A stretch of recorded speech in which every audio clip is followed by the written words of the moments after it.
Welcome, everybody, to the Browns Report by Chat Sports. My name's Joey O'Donohue. I'm your host of the channel. I'm a diehard Browns fan, and we just had an absolutely electric live watch party for the Browns at the Panthers, and the Browns smoked them 30-10. We're going to talk about the game and the biggest winners and losers of the night.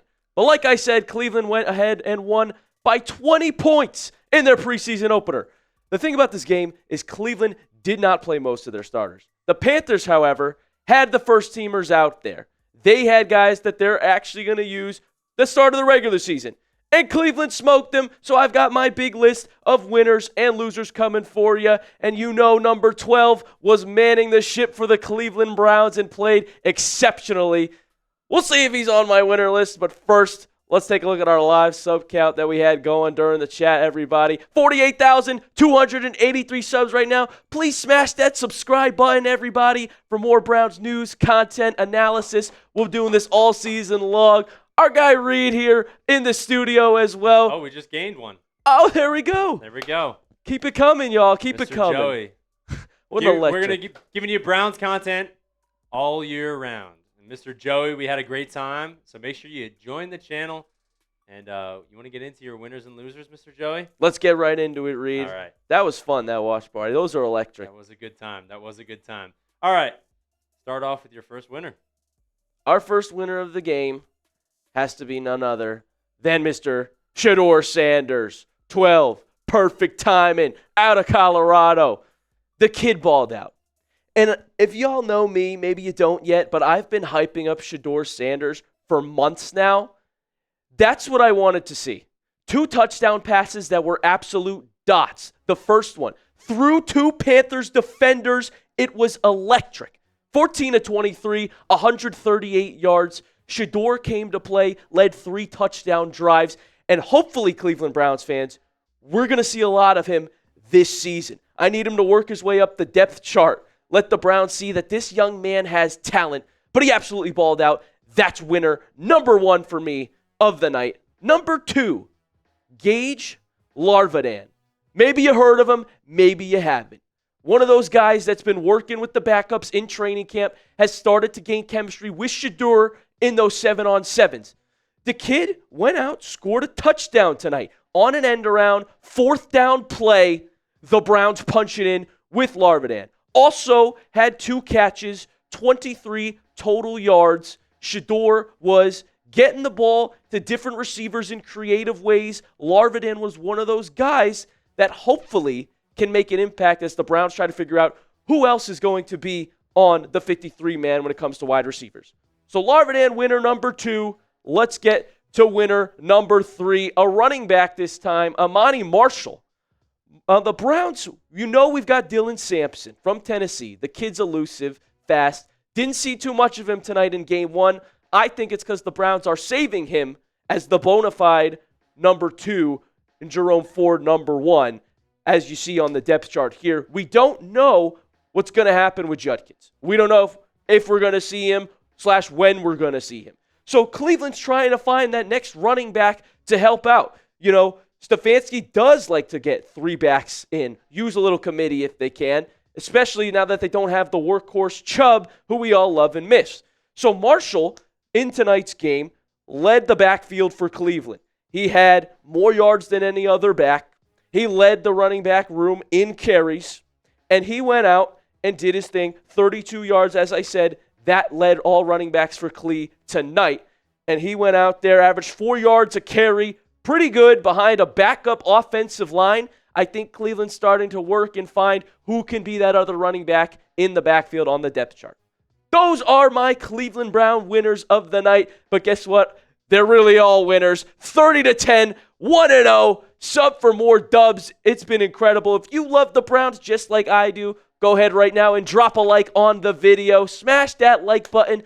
We had 1.5K likes in that live stream. It was electric. Please smash that like button, y'all. I'll keep getting you the best Browns news, content, and optimism for us to be good this season. Ain't that right, Reed? That is correct, Mr. Joey. We had a great time, and really appreciate everyone who came out to that live show. But looks like, you know, when there's winners, Joey. Yeah. There's unfortunately losers. There we got always a couple are. of losers. for them. So we'll get to that next. Who are your losers, Mr. Joey O? That's right, Reed. And besides every single person on the Panthers, we've got a couple players on the Browns that will go listed as our losers. First of all, we've got wide receiver Diontae Johnson. Now, Johnson was not used really at all in this game. We saw him early. Shedeur took a shot to him, missed pass interference, and that was it for Diontae Johnson. Like I said, the wide receiver room is a little crowded with who's going to fill out those spots. We know Judy is the bona fide number one. I like Cedric Tillman as the number two. So who's going to come out? And Diontae Johnson's trying to revive his career in a sense. I mean, we had some good seasons in Pittsburgh, a couple drops, and then not as much to speak about in Baltimore and in Carolina. So this is a game, and these preseason reps, there's a reason Johnson's playing, right? Judy and Tillman did not play tonight. Stefanski's good with them. Johnson's out there to prove a little something. We didn't really see anything from him tonight, so hopefully in the games going forward, we can see Johnson get back to a good football player that we've seen him be for our rivals in years past. If you look, my next loser is unfortunate that I have to list this one, but Luke Floriea is coming up. Listen, that one catch that he had was sick. A one-handed grab off a beautiful touch pass from Shedeur Sanders. He would have been a winner if he stayed in the game. But unfortunately, he had to default to the loser column because of a hamstring injury. He left the game, was unable to return. He also had a fumble on a punt return, which he recovered. But unfortunately for Luke, he lands up on the loser list. We really hope that he gets well. And finally, the third loser is old Dustin Hopkins, the kicker. You see it right there. He missed a PAT in preseason. It should have been 31-10, folks. Now, I know what you're thinking. It's just a PAT. He made the one field goal, right? Why is it a big deal? Because Cleveland has had kicker troubles. You all know this. How many close games have the Cleveland Browns lost because of missed chip shots and easy PATs across the season? Missing a point after touchdown in preseason gets you automatically on the loser list, Hopkins. I don't want to see that. Let's hope he bounces back and does a little bit better. Folks, if you're new or if you're old, I'm Joey O. It's nice to meet you. A little bit about me as I'll be taking over the channel here, and I'm super ecstatic about it to get to know each and every one of you in the comments, all my subscribers here. The most important thing that you need to know is I am a lifelong Cleveland Browns fan. I was born in New York, raised in Connecticut as a Browns fan. How does that happen? It's because of my dad. My pops is the OG. He grew up in Cleveland, and he turned 70 years old next year. He's been a Browns fan his entire life. He's triple my age. He's been through it, all the ups and downs with the Browns.